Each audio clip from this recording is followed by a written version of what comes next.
3, 2, and 1. Ladies and gentlemen, welcome to the Project Egg Show. Today, we have the honor of speaking with Michele Molitor, which is French and very cool. As the founder and CEO of Nectar Consulting, Michele works with executives and entrepreneurs, bringing over 25 years of experience, intuitive insights, and strategic business savvy to your success. Her unique inside-out approach is a culmination of years of study in the realms of emotional intelligence, neuroscience, physics, psychology, hypnotherapy, somatics, sales, marketing, and spiritual teachings to help you catalyze shifts in your thinking. In addition, Michele has a bunch of incredibly impressive accolades that this short introduction cannot possibly do justice to. So without further ado, please help me welcome Michele. How you doing today? Hey, Ben, I'm great. Thank you so much for having me on your show. It's a pleasure to be here. The honor is all mine. So let's jump right in.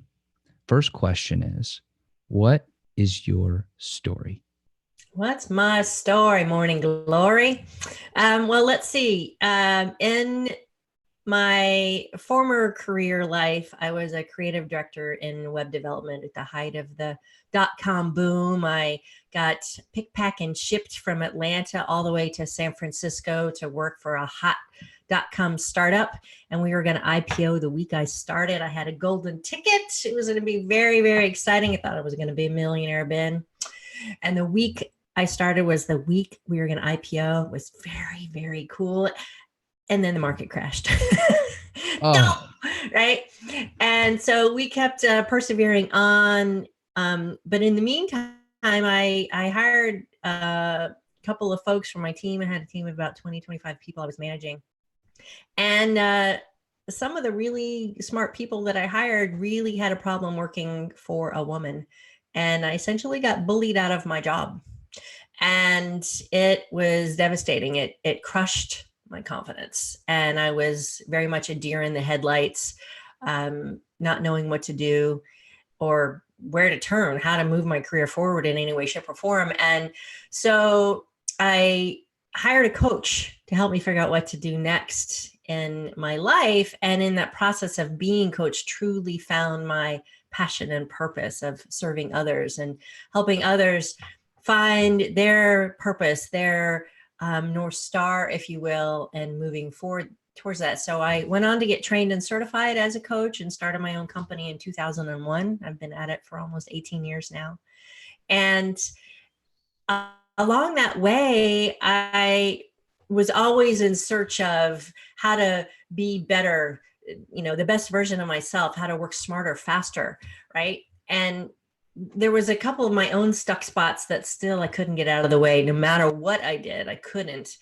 But I kept persevering, and I had a lot of ups and downs in running my business. It's hard to be an entrepreneur, right? And so a couple of years ago, I discovered in my constant quest for learning and growth, I discovered the work of Marissa Peer. She's a world-renowned therapist, and I did some work with her and was able to literally move some of those blocks I'd been trying to get at for 15, 20 years in a matter of weeks. And it was astounding to me, the shifts that happened. And so when she started training people in her methodology called rapid transformational therapy, or RTT for short, I was, oh, hell yeah, sign me up for some of that. Right? Some more learning. Can I have another workshop, please? Right? So I've gone on to become trained and certified as an RTT therapist and have incorporated it with my work as a coach, because I found that RTT is like doing a brain detox, essentially.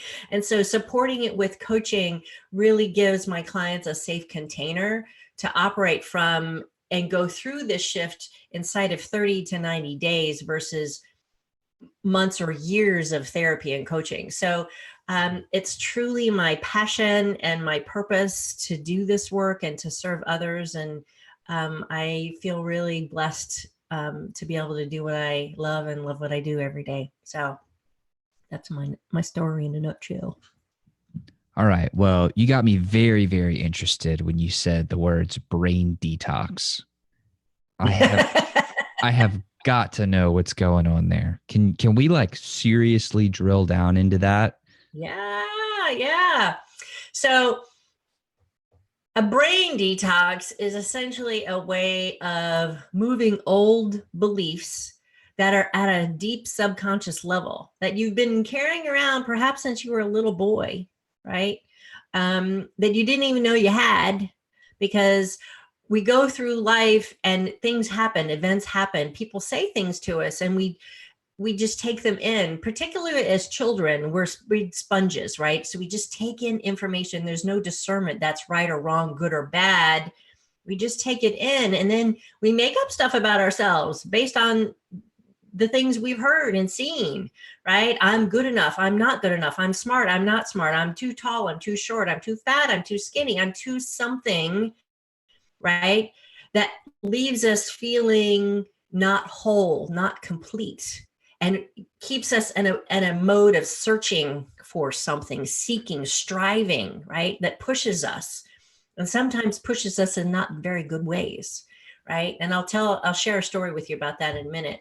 But essentially, this work that I do enables me to um, take you into a very relaxed state of being called hypnosis, right? It's not woo woo, it's not stage trickery, it's science. It's really cool. So I'm essentially dropping you into an alpha brainwave state where your critical judging prefrontal cortex kind of takes a back seat, takes a nap, right?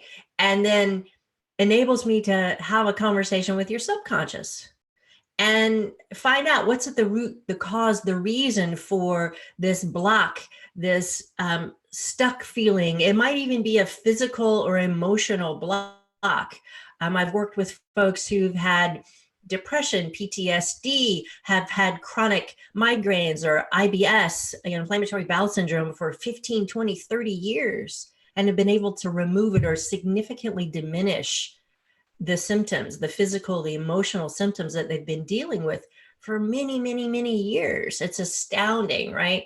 So in this process, we're able to get at the root cause, because your subconscious mind will just bubble up the data points that we need for you to connect the dots of, why do I do what I do, right? Because your subconscious remembers everything that's ever happened to you, right? So I ask it and it tells me, right? And so the person that I'm working with has the ability then as an adult to go, oh, I made these decisions about myself as a young person, or as a child, or even as an infant sometimes, and I don't need that anymore. I'm not that person anymore. I'm able to let that go. That understanding creates such a powerful moment for them. They're able to just let it go and then rewrite, reshift, reinterpret those scenes from their past. Sorry, there's a hair in my face that's tickling my nose.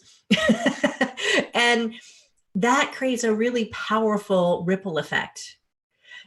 And then the third portion of that first session, that RTT session, it's discover, rewire, transform, right? The transformation portion is where I take all of the information that I've gathered from a client and I whip it up into a monologue, if you will. So while they're still in that relaxed state of hypnosis, I'm instilling new empowering beliefs and thoughts and habits. And so they get this recording. I mix in some binaural beats, and then they listen to it every day for at least 21 days, because your brain likes repetition, Ben. So the more you think a thought, the more true it becomes for you, right? So if you're telling yourself, I'm not good enough, I'm not good enough, I'm not smart enough, that's your reality. So this process shifts your reality by literally building new neural pathways in your brain, right? So that becomes the new normal, the new familiar pathway that your brain goes to in times of stress. So we follow that up with 3 60-minute coaching sessions, because those coaching sessions then allow us to talk through the shifts that's happening, right? If anyone's ever done kind of like a sugar detox, right? Like you eliminate all the sugar, all the carbs, all the white, all the white vegetables from your diet, and then when you do that, your body's like, whoa, wait, what's happening? Right? It gets a little wobbly, it gets a little uncomfortable, right? But you come out the other side of it and you're like, oh, wow, I feel so much better, so much lighter, because you've let go of those toxins from your body. So it's the same kind of process, but in a different kind of way. Does that make sense? So what it seems like is going on here is we start by getting relaxed and by letting our brains go into that peaceful alpha wave state, I believe you said, so that the judgment part of the brain can take a back seat, take a nap. Then by asking questions, we uncover what our subconscious mind believes about ourselves. And then from there, we figure out what's holding us back. And then through that, through the news story, I believe you said the monologue, we figure out how do we course correct and go towards somewhere that's much more helpful to us, build that audio program, listen to that, reprogram our brains, and then follow up with discussions about how to make that more permanent in the changes, because it is a very rapid change. Is that pretty much the system? Perfect. Yeah, it's a great synopsis of it, because the 1-2 punch, the subconscious conversation and then the conscious conversation allows us to eliminate the old beliefs and instill new empowering beliefs, habits, ideas, ways of moving forward. So it really helps folks make a quantum leap. I just finished working with a client, for example, who came to me with a lot of self-doubt, a real lack of confidence in his abilities, even though he was successful in his career and successful as an amateur racing cyclist, right? But yet still filled with self-doubt, so much so that he was too trepidatious to start his own business, even though that's what he was really being called to do. And through the work that we did, he said to me about 3 weeks into it, he's like, self-doubt, lack of confidence, what's that? I can't even fathom it now. I tried to let it in and it was nowhere to be found, and then it's just like, boom, right? Because having suffered from a lack of confidence or no confidence for years because of what happened to me in my former career, I've been on this quest in particular to help people reclaim their confidence, Ben, because I found fundamentally that is at the heart of what makes people successful. That's what makes entrepreneurs successful, is having that fundamental confidence in themselves, believing that they can, even when it gets hard, even when they're up against all odds, they can still find their way through it, right? So it's beautiful for me to witness these ahas and these powerful shifts that my clients experience. That's incredible. And I love the part about, for the next 21 days, you have got to listen to that program, because, I'm very fascinated by cognitive function, and I'm all about optimizing your brain, like being as effective and as efficient as you possibly can be. And through my studies, what it seems like is you have these two, specifically memory, you have these two sections, the short-term working memory and then the long-term memory. And so the more often that you can commit information from your short-term memory into that long-term memory, that's when those new dendrites are formed, or those new neural pathways are strengthened, which gives you the ability to remember it.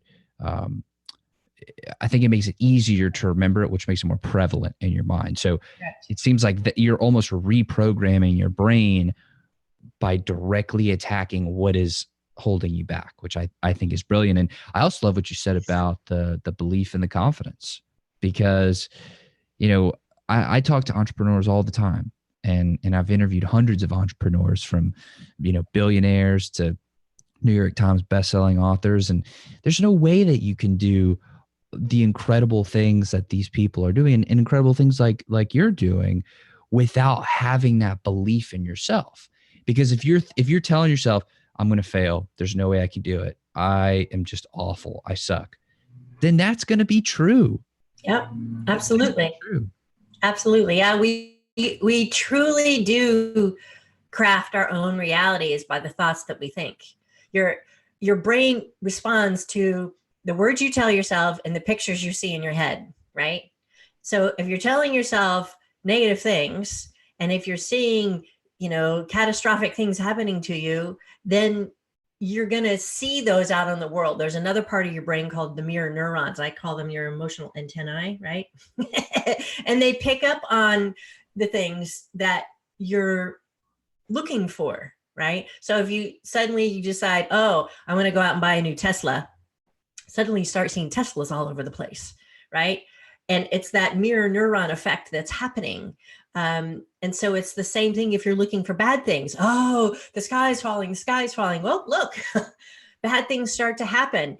So, and it boils down to another principle of physics, right? We're all energy. If you boil us all down, we're just energy, right? And so negative energy vibrates at a lower frequency and positive energy vibrates at a higher frequency. And then the law of attraction kicks in, again, more physics, right? And so if you're vibrating at a lower frequency, guess what? You're going to attract to you more negative things because that's what you're thinking, that's what you're looking for. And then it will show up in your reality versus, oh, okay, choosing consciously to keep your thoughts positive about yourself and about the world, not in a what's the word I'm looking for? It just left me. Not in a false kind of way, not in a, oh, everything's fine. No, not that, but truly like, oh, right. Things are getting better and better and better. Today's a great day. I have a fresh start. I'm grateful for what I have today. How can I move forward powerfully from here? As you do that, your energy levels rise and the new opportunities, new possibilities literally start to come in sync with you and your vibration, and the world starts to open up. The client that I mentioned earlier, inside of 30 days, he is putting all the pieces and parts in place to start his own company.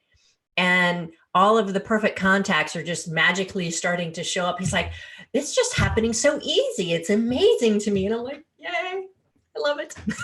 It just makes me so happy. That's amazing. And I do love what you said about, and I believe perhaps a term that could go with what you're saying would be like delusions, like not deluding yourself to think that there are things that are happening that are not happening, but recognizing things for what they really are and for the opportunity that they are, and for the amazing things that you can create from that. And I totally agree. Yeah. Absolutely. Yeah. Absolutely. Pollyanna was the word I was looking for, right? Because I used to be accused of, don't be so Pollyanna. I'm like, what are you talking about? Everything's fine. And it wasn't fine. Trust me. And now I can say, oh yeah, I kind of was being Pollyanna. But now you're right. It's really about making that conscious choice every single day. Like, and I'm not to say crappy things don't happen to people, because they do, right? But it's how you respond versus reacting to whatever that negative thing that happens to you. You can react in a gut reaction and it have be, oh wow, this is crappy, this is horrible, and oh, my life is shit, right? Or you can be like, wow, okay, that was really hard, what can I learn from it, and how can I move forward more powerfully from it? Because there really is no such thing as failure, Ben. It's just learning, right? Okay, that didn't go the way I expected. Do over, try again, try something different, but keep moving forward, right? I think that's profound, that there really is no such thing as failure, because like you said, there's always something to learn from it. And I actually think behind the veil of failure and disappointment, there's always an opportunity. Absolutely. Always an opportunity. And that's something that I believe completely, like wholeheartedly. I believe that. So I want to drill down more into these three steps. With the first one, when we're getting relaxed and putting our brain into that calm alpha state, how do you actually do that? Like, what are the steps to actually get your brain into that state? Well, I didn't mention in my bio, but I do have a magic wand. No. Uh, the magic wand works, and it's actually very simple. It's just a matter of listening to my voice, Ben.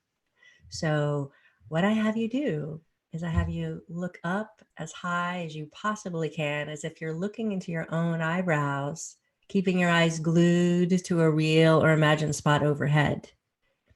And as you breathe in and out, as you do that, it creates a burst of alpha brain waves, right?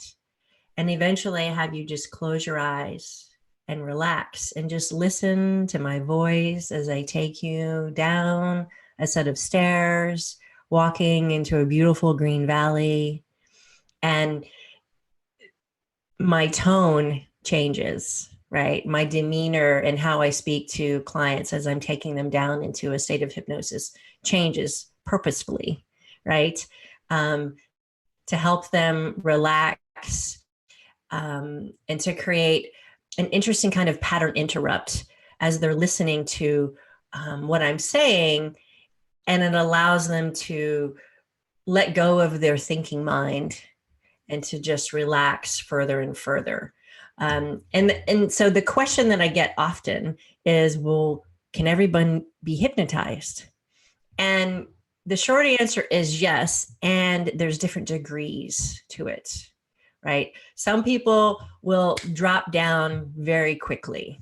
And I can tell because their body energy shifts. I do all my work virtually over Zoom like this, but I am very intuitive and I can literally feel people's energy no matter where they are on the planet. It's kind of a cool superpower that I have, right?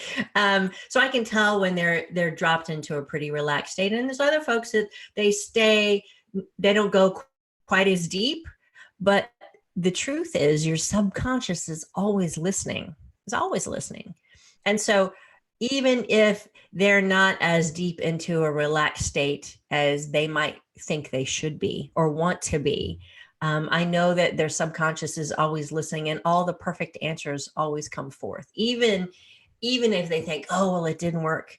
But I can tell that it worked because of how their energy shifts, right? So yeah, some folks are very heady, they're very intellectual, and they get stuck from here up, right? And they're a little more challenging, but I have my ways. So it seems like you're changing the tone of your voice and you're creating an atmosphere where they can relax and they can get to that place that, or at least as close as possible to that place where you need them to be in order to move on. How much time does that usually take? Like, what's the chronology there of when you start versus when you typically see them get there? Sure. So an entire RTT session is about 2 hours long, right? We start with about 20 or 30 minutes of discussion, right? And then I'm like, okay, go ahead and get comfortable in your chair. Make sure you're sitting up, but with your head propped, right? So you don't fall over and break your neck. Yeah. I've had a few people like, I'm like, don't fall over in your chair, please. But once I start the process, it usually takes 5 minutes or less. Wow. That's pretty fast. Yes. So then, okay, It is pretty fast. so 5 minutes, you have them where you need them to be. Then how do you go in and ask those questions? Like, how do you drill down into the subconscious to really identify those pain points, those obstacles? Sure. So once I've gotten somebody into that really relaxed state, I do a couple of kind of little tests um, to show them how suggestible they are. Because in an alpha brainwave state, it's your most suggestible, your super learning state, right? And so I'll do different things depending on who they are, how many times I've worked with them, to just help them prove to themselves, like, oh, I am in this state. I am suggestible. My subconscious is listening. And as my subconscious is listening, it's taking in all this information that she's telling me, right? It's just more and more different ways of them to be open and receptive, right? So now that they're dropped into that very receptive state, I'm able to then take them back in time to a place, a scene, a place, an event in time that is all to do with how, where, why, when you developed this lack of belief in yourself, for example, right? And I'll count them down from 5, 4, 3, 2, 1 in a progressive kind of way, talking to them. And then essentially saying to them, so then on the count of 1, you can see this place, you can feel this place. It's so clear, so real, so lifelike. We're just revisiting the scene. We're not reliving it.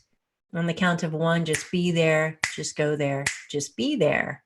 And the imagery pops into their mind, right? And they're able to go, and I'm like, so where are you now? Are you inside or are you outside? Is it daytime? Is it nighttime? Who's there with you? How old are you? And all of that information just comes out of people. They're in this relaxed state, but they're still awake enough that they're able to respond to my questions. And they give me the information, and I'm taking notes as we go. And we do that a couple of times. We'll go back to 2, 3, sometimes even 4 different scenes that give them information. And then I'm able to literally help them connect the dots. Like, okay, your subconscious has brought up these scenes from your past that is all to do with what you're experiencing today. So what's the word, the thread that links the past with the present? And they know the answers. And that answer oftentimes gives them that big aha, like, oh, wow, I just thought that I wasn't worthy because my mother said this or my father said that. And with that understanding, then they're able to go, oh, that's not me anymore. I don't need that decision about myself anymore. I can let it go. And so we then continue on of doing some other things, really helping them reintegrate with themselves, right? Reintegrating that younger version of themselves with that older version of themselves, looking at, wow, look where you've come from, how you've succeeded in the world, who you've become. And it brings people back into a state of wholeness, right? Enabling greater peace and calm and allowing them to then move forward more powerfully. Wow.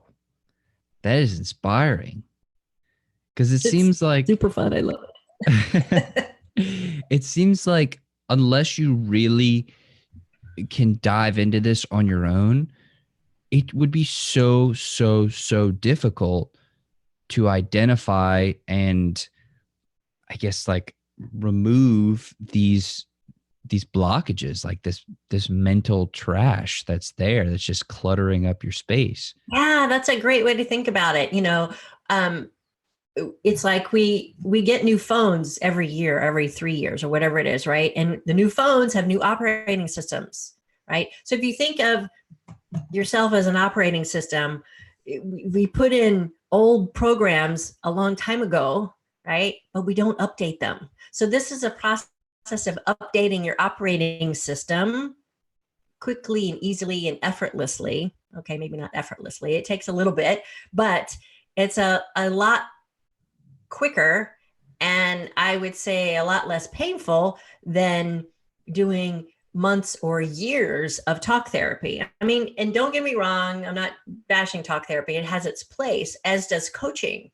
But what I love about RTT and the brilliance of what Marissa Peer has created is that this form of hypnotherapy is a combination of cognitive behavioral therapy, neurolinguistic programming, and hypnosis all combined together, rolled up into one. And then I've added in the coaching behind that to really create this 30-day container right? That people can step into, uncover, release, let go, and transform their lives in a way that they've been trying to get at for years, sometimes unsuccessfully. And I say that because that was me, right? I was able to transform my life through this work. And I'm so completely grateful, right? And thrilled that I get to share this work with others now, because who wants to be stuck? Who wants to feel crappy? Who wants to be depressed? Who wants to have chronic health issues? And this work enables us as RTT practitioners to eliminate them, whether that's significantly diminish them or get rid of them altogether. I've helped people who've had really bad arthritis diminish it by like 80%, who have gotten rid of their IBS, so much so that they couldn't even remember what we worked on when I came back to them a month later, like, hey, you want to give me a testimonial? She's like, what did we work on? I was like, wow, okay, that was good. Right.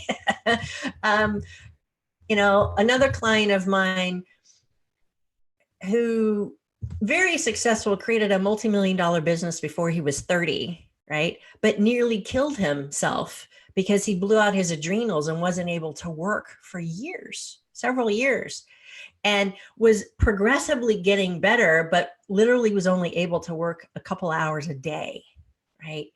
And the work that we did together, his health scores came up by like 35, 40, 50% in a matter of just a few months, because we were able to get at the underlying beliefs of I'm not good enough, I'm not worthy, I don't matter, which was creating all the striving that pushed him to create such success, but at the cost of his own body, right? So it's really amazing stuff. I enjoy it. So when you're digging around in the subconscious, trying to find what's really holding people back, how do you identify what's at somebody's core versus what is an external belief that they've internalized? Because what I've come across in my journey and experiences, and granted, I'm 24, so there's a ton that I have to learn. But it seems like as we go along, there are many layers of who we are. And not only are there our own layers of our core, but there are, like I was saying, those external layers that we internalize. And we're constantly moving forward and building new layers, but then those layers are melding and mushing together with each other. And so it's like, how do you know what's really you? How do you know it's that external factor? How do you know what you think about those external things if they're clouding your judgment? And then you're using that judgment to decide which ones are really you. And all of that's coming together. And then you're dynamic, so you're continuously moving forward and building new ones. It's like a lot of things going forward. Like, how do you go in and dig through all of that? That's a great question, Ben. So part of it is my many years as a coach. I'm a really good listener, and I can very quickly discern. People come to me with, this is the problem that I want to fix, but I can tell within 10 minutes that the problem is really down here, right? It's like 5 layers down. So I have a couple of conversations with clients before we actually begin in our TT session. So I have a free complimentary discovery call that if people want to talk to me and find out if this work is right for them, if it can serve them, happy to have that, right? And you can find a link on my website to do that really easily. And I ask a lot of questions there to find out what's going on. How is it holding you back? How is it keeping you from what you really want? And what is it that you really want? So that gives me a layer of data, right? And then when they decide to work with me, I have a deeper set of questions that I send them that they fill out ahead of our session, which gives me more data. And then we talk through it, right? So the beginning of our RTT session, we spend 20, 30 minutes talking through that information they've given me. And I ask very specific questions to understand what's going on, what's not working for you. Tell me about some of the things that have been holding you back in other arenas, whether it's career, health, otherwise, right? And that all gives me a really clear sense of the direction that we're going. And then while someone's in hypnosis, then I ask more questions, right? Because their subconscious mind will tell me, I'm literally, what's at the root cause of this? Where did this start? What created this belief? And sometimes there's seemingly benign circumstances, but when you combine them together with other things, it creates a particular way of being in the world that no longer serves them. Because you see, there's a part of your brain called the amygdala, and the amygdala is your fight or flight mechanism, right? It's what keeps us safe and alive and on the planet. I like to call her Amy. Amy G. Dalla is her first and official name, right? And Amy just wants to keep safe, right? And so Amy takes in this information as a kid and decides, oh, well, that's not safe. Don't ever do that again, right? And so she's a fierce protector, right? But no one ever tells her, oh no, we're not playing by that rule anymore. No, I got my stake in the ground. This is what I'm managing until you tell her otherwise. You just got to give her a different job, right? So that's a big part of what I do is I get at those beliefs that Amy is holding fast to, and like, oh no, you can let that go. Here's a new belief of, oh, I am enough. I am smart. I am talented. I'm capable. I belong. I fit in. I'm not an outsider, right? You know, as children, we just want to belong. And that common belief of I'm different is very, very prevalent in adults, even though we don't call it that, right? Call it fear of missing out, FOMO, right? I'm different. I want to fit in, because we all just want to belong. We're hardwired to belong, to be in community, to connect with others. So when you can eliminate that belief of, oh, well, I'm not actually different, I'm unique. Those are two different things. I'm very unique in who I am. There's only one of me and there's only one of you on the planet. But that doesn't mean you're so different that you don't fit in or you don't belong. And when you can eradicate those fundamental beliefs, then things can shift really powerfully for people. As a quick aside, and I think that's brilliant, by the way, when you said you call her Amy, I have a dog who's an American foxhound. Her name is Amy. And when you're like, she's a staunch protector, like a defender. Every time somebody comes to the door, Amy starts barking her head off, like the guard dog. And I just started thinking of that. It's like, yeah. It's exactly the same thing as Amy, your guard dog, right? It's just in your head, a little different. I'll have to send you a picture of Amy, the lizard lady that I found, right? You'll love it. That's great. But I really do think that there's a lot of truth and a lot of power in what you're saying of we have these pre-programmed things in our mind and the way we've been doing it for so many years. We just have to reprogram it and just do it differently and change the game. That's interesting. It's very interesting. So once we've identified what needs to be reprogrammed and we now are actively working to reprogram this, how do we make sure we don't default back to what we thought before? Because those are like very long standing beliefs that we've held. So it seems like even after those 21 days, even after those, those extra coaching sessions and the discussions, it seems like there's still probably a chance, maybe it's a small chance, but it seems like there's still a chance that we could revert back to those unhelpful practices or ways. How do we make sure to stay vigilant and to not regress? Sure. And that's a very common question I get too, Ben. That's why the recording is such a key component to this work.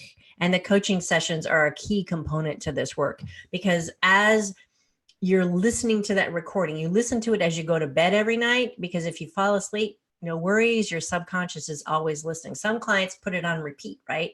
So the more you listen, the more ingrained it becomes. The more you listen, the more ingrained it becomes, right? So you're building those new neural pathways. That's a really, really important piece.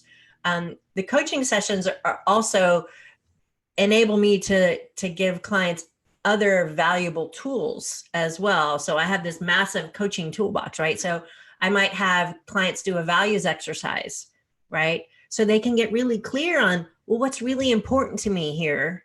What are those fundamental building blocks of how I make decisions every day? And you can see really clearly where the work or the situation is out of alignment with your values, so you can course correct, right? Consciously versus running subconscious programs based on fear, based on Amy, like, no, go left, go left. No, Amy, we're done with going left. We know that we need to go right here, right? And so I have those different tools and exercises that I pull out that I give to clients as part of the work that we do together. That I also have them, they have a private journal space as well. So they're able to journal as they go through the process to see the ups and the downs that tend to happen. But then they can look back on it and go, wow, that's where I was. I can see and remember how I felt then. And now I can see how I feel now, right? The client I talked about at the top of the show was, his energy has completely shifted. He feels more happy, more confident. He and his family had just moved to a new state, and he had his first amateur cycling race with this new group of people that he was riding with. And he thought, oh, I don't know that I'll be able to win, but I know I'm going to do well. He actually won. He won the race, and he was like, wow, that I haven't won a race in 3 years. So it literally shifts your physiology. There's a great book that you would probably love. It's called The Biology of Belief by Bruce Lipton. And for all you science lovers out there, it's full of science and experiments. You'll love it. But he's a cell biologist, and he's been a teacher for many, many years. But what he discovered through his work and his research was that your thoughts literally change the physiology of your body. There's 50 trillion cells in your body, and your body's made up of 60% water, right? And so the thoughts that you think are imprinting are imposing themselves on those 50 trillion cells, right? There's a research scientist, Masaru Emoto, who passed away several years ago, messages in the water, hidden messages in the water. And he did all these experiments on water samples from around the world, from positively charged places and negatively charged places, like Chernobyl versus Sonoma, for example. And he froze the water and looked at the crystals underneath microscopes. And water crystals from negatively charged places were very distorted, versus the ones from high vibrating places were beautiful and perfect, right? And so if you take that science and apply it to your body, like, what are the words that I'm telling myself? Are they positively impacting me, or are they negatively impacting me? All 50 trillion cells of me, right? So you have the power to change your physiology by what you're telling yourself. And, when I first became a coach, Ben, I thought, oh, it's woo-woo. I can't really take this into corporate America. Man, it is science. It just makes me so excited, because there's another woo-woo about it, even though I love having a magic wand. But it really is science, and that's what's really cool and exciting about it. So, Michele, we've talked a lot about the work that you do and how you serve other people. But what's been going on in your personal life this whole time? I mean, what's your journey been like outside of work? That's an interesting question and unexpected. Yeah, well, it's always a journey. I am the youngest in a family of entrepreneurs, and always felt judged by them, right? I was sharing just the other day, the day I graduated from college, we're all sitting around having family dinner, and my parents are like, "So, do you have a job? What are you gonna do now?" And I'm like, "I'm going to France. I'm going to be an au pair. Bye." Because to me, the alternate was staying and working in the family business, which felt so daunting for fear of being under the thumb, under the watchful, judging eye of my mom, my dad, my brother, and sister, because they all worked in the business together. And so it's taken me a lot of years to move beyond those fears, to reclaim my confidence, and to find myself. I've been on a journey of personal development now for probably 20 years, discovering who I am and who I am authentically, right? And that takes time and work, and everybody's on their own journey. I'm here as a guide to help others. And I've had lots of guides on my path. I've worked with some amazing, brilliant teachers along the way, that have continually helped me to pull another layer off, shed another layer, shed another layer, shed more and more, until I finally found, oh, there's the true Michele, right?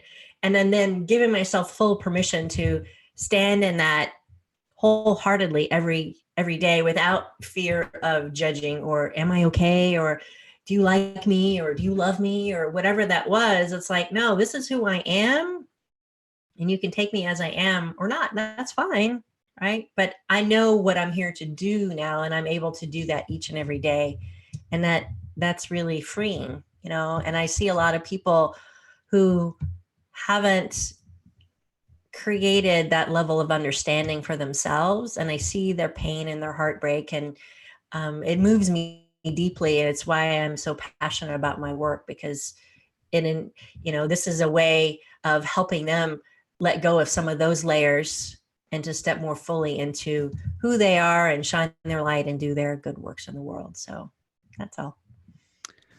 I'm so glad that you shared that, because literally just this past weekend, I took this humongous roll of paper, like a big roll, and you can open it, and I sat on the my dining room table, and I just started writing, and just wrote and wrote and wrote. And there are no artificial limits, right? Because you could just keep rolling out more and more and more and more paper.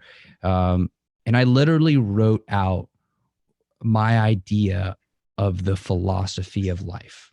Like what is the purpose? What is my purpose? What am I here to do? And after like a billion pages, if you were to chop them up into pages, after like so many pages and so many words, I literally came to a conclusion very, very similar to that my purpose on this planet is to fully discover who I am, and to go on and go down and fully immerse myself in the journey of self-discovery and understanding who am I at my core. And because I'm always evolving and always changing, that is a never-ending process. Yep. Absolutely. If you're not learning, you're dying. Yeah. That's true. Right. And it's a fun journey. It's a tumultuous journey, but through every painful passage that you go through, there's a breakthrough, and you up level, and then you up level, and then you up level, and you get lighter and brighter and more expansive in the world. And then you're able to wield that energy in different ways in service of others. For many years, I thought, oh, it was always about, where's the next client? Where's the next client? Where's the next client? How do I pay my bills? How do I pay my bills? And then when I realized, oh, no, it's really about, how do I be of service? When I was able to make that mind shift of, how can I be fully well used today in service of others, then everything changed. And more layers fell away, and things started flowing, because it's about being in that place of flow, Ben, that place where you operate from most easily, most effortlessly for yourself, right? Using all your gifts, your talents from your core values, right? I call that your sweet spot, a place where all those things converge. That's where life happens beautifully. Because I've seen, people throughout my life who seemingly had it all together, right? They had the beautiful life, the beautiful career. They seemed happy and content. And I was like, how do they have that? How come I can't have that? I've had a lovely upbringing. I'm very blessed. Nothing bad really happened to me, no severe traumas in my life, but yet I still wasn't happy, and I still didn't have that sense of confidence, right? I look at my brother, who I love dearly, and he's always been filled with confidence. Same parents, same household, same. I'm like, how come he has all the confidence and I don't have any? I don't understand that, and he had that seemingly beautiful life, perfect wife, beautiful kids, beautiful house, successful career. And then it all fell down one day. And I realized, oh, part of that was a veil, right? There was a lot of paddling like hell underneath the covers to make things seem okay when they weren't, And so there's a lot of that happening. No one has a perfect life. There's no such thing as perfection either. Perfection is in the eye of the beholder. And so when folks listening can understand that there really is no such thing as perfection, there's getting it right. And then there's like straining yourself to go that extra 5% from 95 to 100%. You have to ask yourself, is it really worth the time, the effort, the toil to get to that last 5%? Or can you take that energy and apply it somewhere else and elevate up in different ways? That makes sense? Absolutely. And I think that's profound what you're saying. Mm. So, I want to thank you so much for coming on the show today and sharing everything that you have. I just have a few more questions for you, then we'll wrap it on up. Absolutely. I can talk all day about this stuff. I love it. Me too. Me Happy too. to share. So the first question for you is, what's your philosophy on developing deep, meaningful, and genuine connection with another person? That's a great question. The path to deep, meaningful connection is the V word: vulnerability. It's vulnerability is the path to courage. I just saw one of my sheroes is Brene Brown, right? And she's come out with a new special on Netflix called The Path to Courage. And I'm actually getting trained actually in her leadership development work, which I'm super excited about, because it's really about how do you let your heart shine? How do you let and share your heart with another to move past the veils, to move past the barriers, to have more of what you actually want in your life? I see a lot of people who want to be right about something. I'm like, well, do you want to be right, or do you want to be in connection? Right? And the needing to be right is based on old fears, is old protective mechanisms, is Amy hard at work, right? So when you allow yourself to be more vulnerable and to just share your true heart with another, that's truly what makes things connect more fully. And it's easier said than done, trust me. I'm a constant learner. I'll be the first to admit it. What is your greatest theory? My greatest theory? Mm-hmm. That's an interesting question. You're full of good questions, Ben, and I thought I was a good question asker.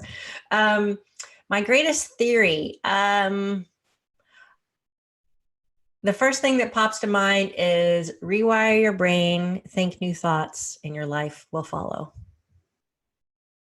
Rewire your brain, think new thoughts, your life will follow. It's a pretty good theory. Short and sweet. Is there anything about yourself that you think is an important part of who you are that we did not talk about today? In other words, what did I miss? Hmm.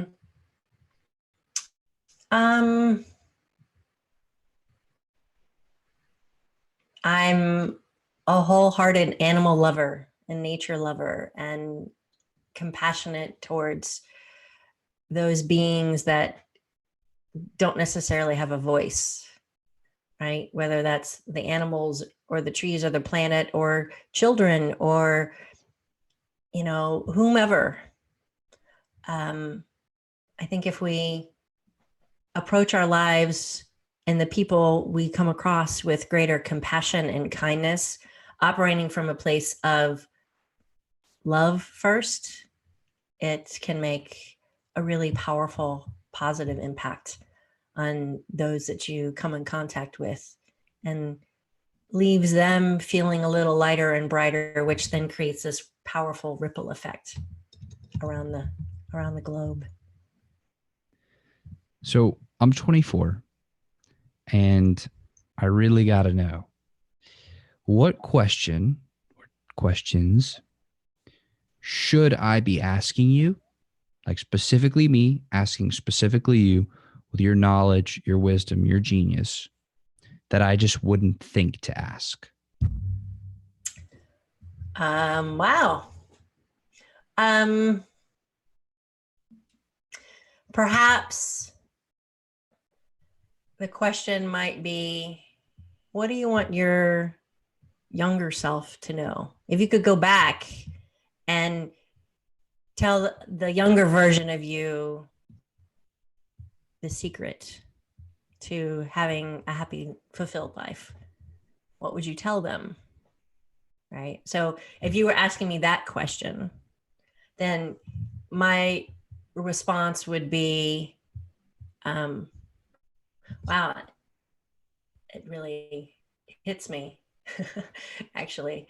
If I could go back and have told my younger self that really you are enough, if I had known that when I was little or when I was a teenager, my life would have looked differently. But it took me this long on my path to figure that out. And everyone's on their own path. So for everyone who's listening, please know that you are enough. You always have been, you always will be, and no one can ever take that away from you. And allow yourself to let that sink in truly and deeply. I promise you, it will make a huge difference in your world. You got me all teary-eyed, Ben. Good. Well, Michele, I want to thank you so much for coming on the show today and sharing this time with me. It's been a very special experience, and I'm very honored to have met you.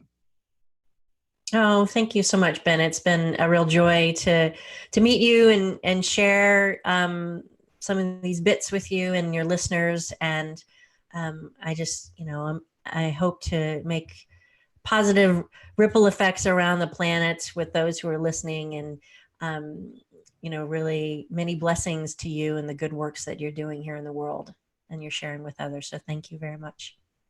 Well, thank you. Can you give us a few actionable things that we can take home so that we can work on immediately now that we're all fired up and we're emotionally invested? Like, what are the things we need to do right now in order to take this to the next level and really make a difference in our lives? Sure. I would say thing that you could do is really identify what are those core values of yours that are really important. I have a free values worksheet on my website, nectarconsulting.com. You can go to the brain candy section, right? And under assessments, there's a values worksheet there. So download it for free, go through it and identify what are those top 10 values that are most important to you. They're like water and air, that you can't live your life without. They're the building blocks of your decisions in each day. And then really think about on a scale of 1 to 10, 10 being I'm living this value really well each day, and 1 being I'm not doing a very good job, right? Identify for yourself how well you're living into each of your values each day, because that'll give you a clear idea of what's in alignment and what's not in alignment. So you can tweak the knobs and dials, make adjustments, right? You might find that, wow, some of your values are being stepped on or ignored. And that creates that dis-ease, that stress, that tension in our bodies, which drives you. So I found values are really at the heart of everything that I do for clients. It's helping them remember, realign with what those are. And that creates really powerful shifts. So I would invite everybody to try that on and see what there is to see. And, if when you do that, if you want to have a deeper conversation about it, feel free to reach out to me. You can always find me at nectarconsulting.com or book a complimentary consultation with me. I'm happy to have a chat and see what needs to shift. Awesome. Well, thank you very much, Michele. And to everybody who is listening, watching, I want to thank y'all very, very much for being a part of this, for sticking with us till the end, for supporting the show, supporting me. I love y'all very, very much. So thank you very much. And I will see y'all on the next episode. Have a good Bye, everybody.